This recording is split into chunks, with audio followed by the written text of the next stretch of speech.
Hi, welcome back. It's another week. They go by so quick, don't they? Welcome to Bob Degree's Audio Stories. This is like the 20th episode. Can't believe it. It seemed to have gone by pretty quick. So I'm blessed to have you with me. I lost a dear friend this morning to the beast that is alcoholism. It's a beast that is a challenge for a lot of people, and I give everybody who has to deal with that beast a ton of respect, because I'm not sure I'm strong enough, or as strong as these people are who have to deal with that. So in a way, they're my heroes. This was a fine person who I'd known for at least the past 40 years of my life. She was born the same year as I was, and she was a hoot, just like her aunt who passed before her. And I'm in my hopes of hopes and what I know and believe about heaven, I am very sure her fun, crazy aunt welcomed her across the pearly gates with a big hug and a ton of love. She deserves that. Anyways, that's a little tribute. I wanted to read a story I had written about alcoholism tonight, but I decided to stay a little different. And this is a story called Circles. Again, it might be a little preachy. I hope not. But it's about a kid named Elias. And I hope you like it. Snow softly falls outside the windows like feathers from the sky. I contemplate my day and the events that may cross my path, wondering what discoveries I will make. The song Wheels on the Bus is stuck on my head. I'm not sure what that means, but I'm sure it means something this morning. The world seems upside down lately, much different than when I was a child. The world seems void of love, and this really scares me. I was always taught that love makes the world go round. There's that word again. Round. One thing I have been discovering lately is that life is a round. What I mean by that is a collection of circles. I'm sure you've heard the saying, the circle of life. I believe that life is one big circle filled with many other circles that must be closed before we can move on to what's next. If you really take the time to think about it, you realize that your life is full of circles full of circles and incomplete circles. Usually the incomplete circles are the things that seem to haunt most of us until they are completed. Elias was a friend of mine when I was a child. He was a quiet kid who seemed to follow the lead of others. Never much for sticking his neck out and making waves. I'm not sure why he comes to mind this morning, but I'm sure there's a reason. He was the second of 4 kids and sometimes felt invisible to his family. They lived just down the street from my family's house. He had always tried to fit in, yet break out of the invisible. He always tried to fit in and break out of the invisible mold, but as a child, he could not quite make the transition. He was a good student, but not great. He was always envious of his siblings, who seemed to be more gifted at everything. When it came to dating, he was just as insecure, sure that no woman in her right mind would want anything to do with him. The family atmosphere made him always feel less than.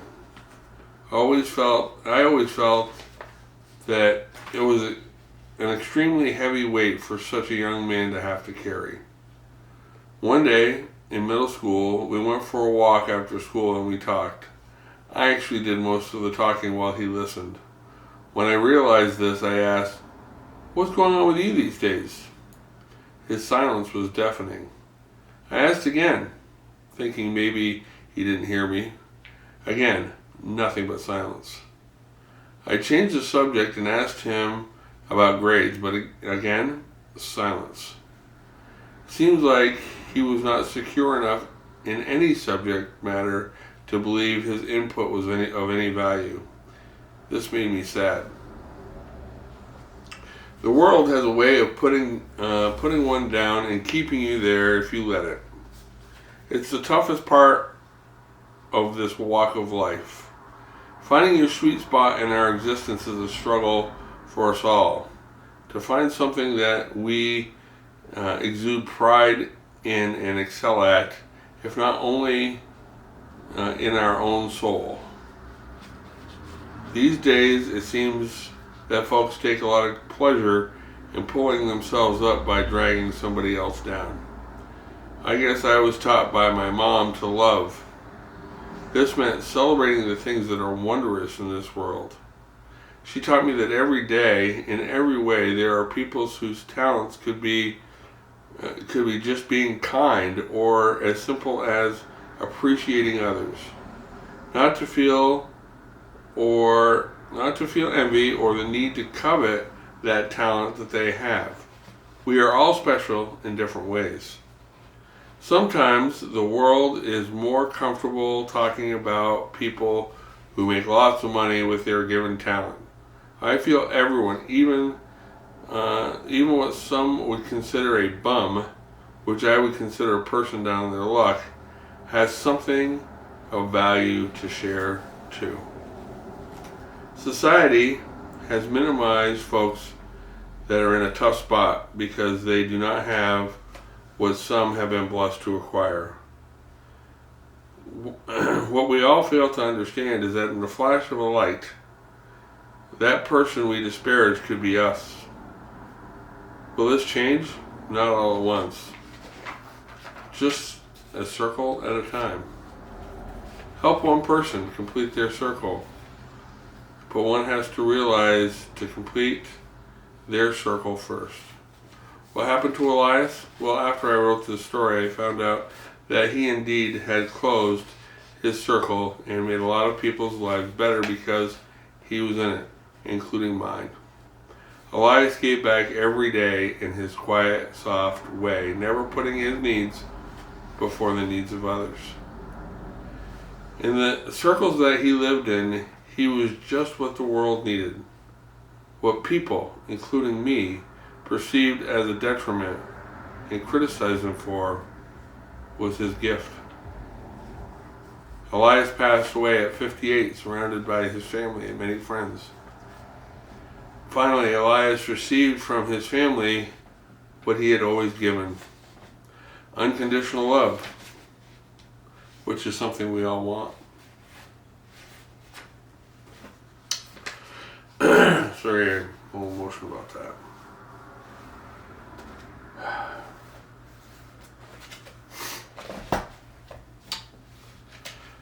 Whew. Let me just have a drink.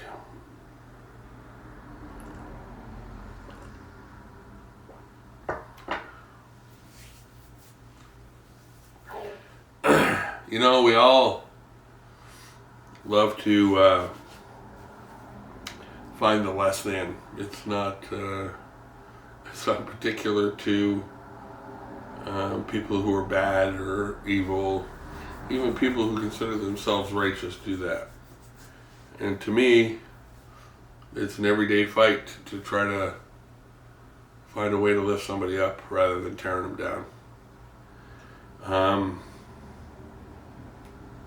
Everybody's, just because somebody's different doesn't mean that they don't have oodles of value. They do.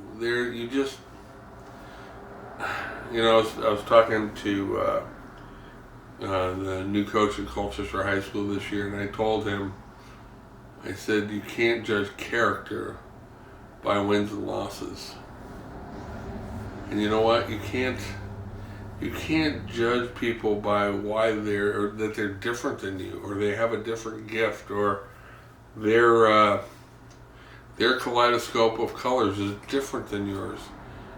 What you should do, not to be preachy, is try to get to know the person that you want to separate from, and maybe, just maybe, you'll learn something, and they'll learn something from you, and we'll all be closer and do what I believe was the message all along from Jesus, which is, would you folks just love one another?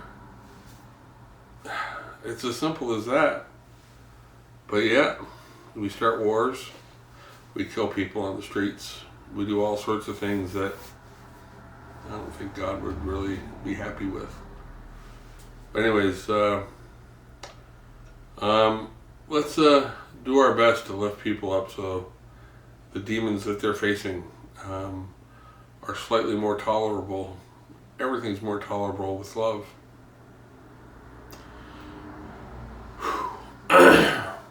So, I've been fighting the flu all week. Please subscribe. That little button down there, we're at 39 subscribers and standing, and it does help the old rhythms, what do they call those, in the app or at YouTube, to have more people see these, if people subscribe more. I appreciate every last one of you. If you have any questions, please put comments down there. I love to read your comments. I don't get a whole lot of them, but I'd love to see some. Everything's still on track for the planted seed. That's all moving forward, and I said that I would have some information coming out probably next week about a get-together. But anyways, love to you all, and may tomorrow be a brighter day than yesterday. After all, tomorrow around here in Vermont, it's going to be in the 50s. I'll take that. Love you. God bless.